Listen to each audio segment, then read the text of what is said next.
Royce O'Neal talsik matapos araruhin ni LeBron James. Naganap na nga ang laban ng Nets sa Los Angeles Lakers na kung saan ay nakuha nga ng Nets ang panalo laban dito sa mainit-init na shooting ng Los Angeles Lakers. Nagtapos nga ang kanilang laban sa score na 130-112 at LeBron James nakapagtala naman ang kanyang career dito nga sa laban nila sa Brooklyn Nets. Meron nga siyang 24 points, 5 assists, and 11 rebound.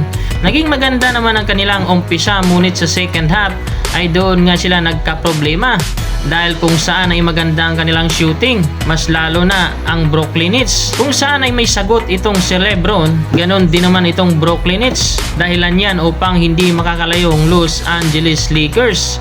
At rumaraga sa apat, binangga itong si Royce O'Neal upang kunin ang blocking foul. And one, Mikal Bridges, siya naman nagbigay susi sa kanyang koponan upang tuluyan ang sungkitin ang panalo laban nga sa Lakers. At meron nga siyang 17 points and 7 rebounds. At Austin Reeves, meron nga lang 9 points, 5 assists and 3 rebounds. Medyo maalat nga siya kanina mga idol sa kanyang outside shooting. Meron nga siyang 5-0 sa threes.